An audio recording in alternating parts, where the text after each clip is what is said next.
Negócios à Lupa pela AEMinho. Um espaço em antena onde se dá voz aos associados da AEMinho sobre temas de economia e sociedade. Todas as quartas, às 11h40 e 15h30.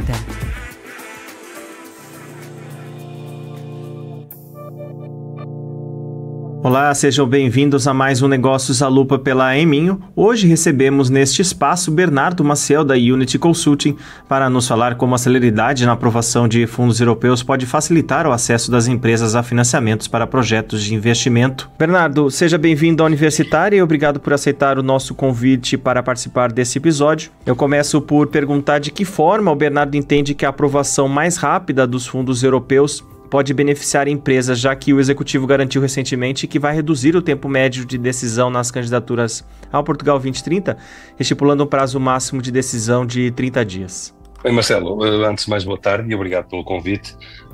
De facto, o tema das decisões das candidaturas aos fundos comunitários é sempre uma questão que cria algum atraso no investimento das empresas. Mesmo que funcionando de forma, eu diria, de acordo com os regulamentos, carece sempre aqui de algum time to market para as empresas, porque as candidaturas têm ciclos de submissão, depois há um período de análise, eventualmente até de alguns pedidos de esclarecimento das entidades que fazem a gestão dos fundos e depois a decisão final. E isto, sem circunstâncias normais,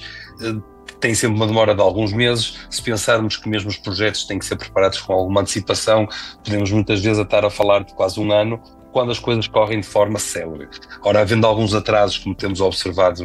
diria, nesta primeira metade do Portugal 2030, cria obviamente constrangimentos às empresas, quando o financiamento que os concursos prevêem é crítico para a empresa decidir avançar ou não com o projeto. Obviamente que a decisão ou a iniciativa de tornar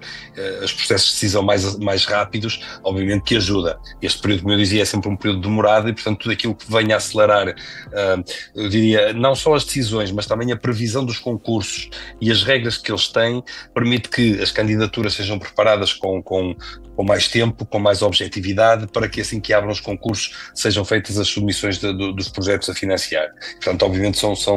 sempre boas notícias se isso acontecer e esperamos que de facto aconteça, porque esta segunda metade do Portugal 2030 tem grandes desafios. A primeira metade tem uma taxa de execução bastante baixa e, portanto, é importante que agora tenhamos os próximos 3 anos bastante eficazes para ser de facto uma alavanca importante para o crescimento e para a competitividade da nossa economia. E até nesse sentido, Bernardo, quais os impactos que essa celeridade tem na execução de projetos e investimentos estratégicos das empresas?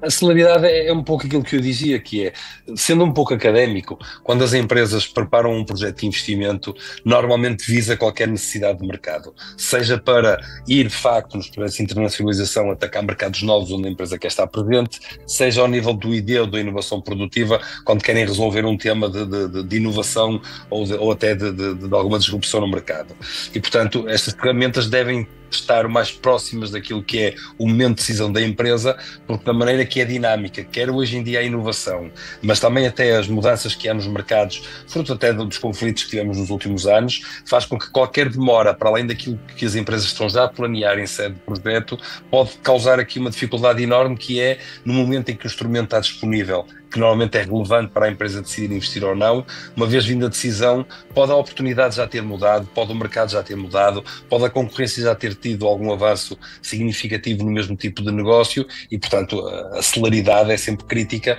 para que as empresas saiam robustecidas destes projetos, sob pena muitas vezes de, eventualmente, um investimento tardio num projeto que no momento inicial era oportuno, poder resultar até em prejuízo da própria empresa porque sairá fora do timing. Portanto, é de facto crítico que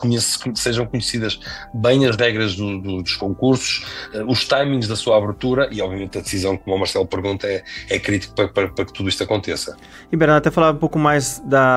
particular da forma que o trabalho do Bernardo, como que as consultorias, elas fazem e como elas podem apoiar as empresas nesse processo completo, tanto de candidatura quanto de evitar que processos caminhem com um tempo maior do que o necessário? Há desde logo aqui até pela particularidade dos próprios sistemas de incentivo ou dos quadros comunitários de apoio, um conhecimento mais aprofundado daquilo que são as regras, as lógicas de justificar a inovação ou a investigação e desenvolvimento dos próprios negócios, que nós dominamos pela quantidade de projetos e pelo trabalho que fazemos em continuado. Depois há também o facto de, na generalidade dos concursos, dirigem-se a PMEs, e as PMEs, pela sua natureza, não têm quadros a full-time preparados para estarem disponíveis para atacar estes desafios com a celeridade, como falávamos ainda há pouco, merecem. E aí, obviamente, que as consultoras podem ter este papel de trazer essa vantagem. Eu diria que também, muito cá atrás no início do pensamento, há 2 pontos críticos que hoje as empresas estão percebendo, que também estão a fazer aqui um ciclo de amadurecimento ao longo das últimas décadas, que são 2 pontos fundamentais: é os projetos estarem bem planeados, ou seja, os projetos estarem de acordo com uma estratégia que visa, como eu dizia há pouco, cumprir uma necessidade de mercado, e uma segunda, que é uma característica, infelizmente ainda de muitas empresas portuguesas, que é uma descapitalização para poder enfrentar estes ciclos de investimento. E aí o papel das consultoras ou de equipas especializadas faz toda a diferença, que é nós conseguirmos, antes do projeto começar, poder dotar a empresa de meios para poder receber o impacto que um projeto destes tem no ciclo de vida das empresas, porque estamos a falar de algo que está fora do dia-a-dia daquilo que é a atividade das empresas e precisa de acomodar bem, eu diria quase como o corpo humano quando tem que fazer uma maratona, precisa de reforçar a sua estrutura muscular e as articulações para poder aguentar uma prova dura, e os projetos de investimento são provas duras para as empresas. E essa lógica da capitalização é fundamental. E depois também estarem bem preparados para que isto cumpra uma estratégia e um plano bem definidos, para de facto fazer a diferença naquilo que é o negócio das empresas. Portanto, eu diria que, obviamente, que há empresas que estão preparadas, já fizeram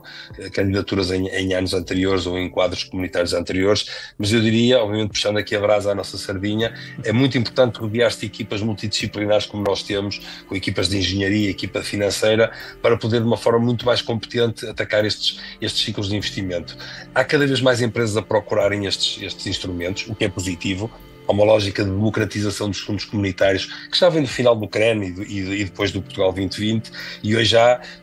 milhares de empresas por cada concurso que abre a candidatar-se. E, portanto, o planeamento atempado é fundamental para que a candidatura, quando é preparada, seja de facto uma candidatura vencedora e venha trazer essa dinâmica positiva que as empresas, e já agora a economia portuguesa, precisam. E até nesse sentido, como o próprio Bernardo falou, puxou a sardinha por vosso trabalho, vou puxar a sardinha aqui para o nosso tema desse mês, que é referente ao Orçamento de Estado, que foi aprovado na Assembleia da República na sua generalidade. Quais os desafios e as oportunidades que o Bernardo consegue identificar de forma geral nesse documento, e como algumas dessas medidas que foram apresentadas podem tornar as empresas mais competitivas? Há desde logo um fator aqui que eu acho que é importante, que é alguma previsibilidade. O que é que eu quero dizer com isto? Obviamente que incentivos e benefícios fiscais, ou até a melhoria, por exemplo, ao nível do IRC, claro que são importantes para as empresas, mas mais que tudo é importante um sinal de estabilidade, porque quando os projetos, quando os orçamentos, quando a estratégia de uma empresa é montada, o poder dominar as diferentes variáveis que muitas vezes afetam a atividade das empresas é fundamental, para não termos aqui surpresas. Então, um bocadinho mais em detalhe, aquilo que eu dizia acerca da redução da taxa de IRC, é importante para as empresas, mas é sobretudo um importante sinal para o investimento direto estrangeiro, mostrando que a economia portuguesa tenta ser mais atrativa e tenta ser mais dinâmica para poder estimular o aparecimento de mais empresas que tragam inovação, que tragam investimento a Portugal. E depois a componente dos benefícios fiscais, que eu acho que ainda não é respondida na sua plenitude, que é sobretudo uma simplificação naquilo que é o quadro fiscal de apoio ao investimento, mas tem-se mantido também, como eu dizia há pouco, bastante estável. O tema do CIFID, que está agora também em discussão para a renovação do seu programa em 2026, é fundamental, porque é um sistema de incentivos crítico para que continuemos em Portugal, mas também dentro da União Europeia,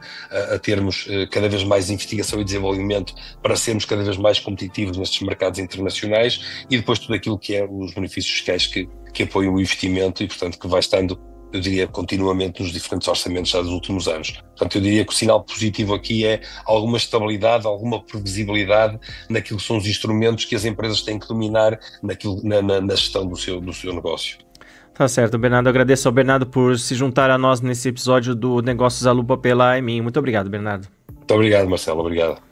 Fica aqui a opinião partilhada de Bernardo Maciel, da Unity Consulting, sobre como a celeridade na aprovação dos fundos europeus pode facilitar o acesso das empresas a financiamentos para projetos de investimento. Semana que vem tem mais um episódio de Negócios à Lupa pela Eminho. Até lá.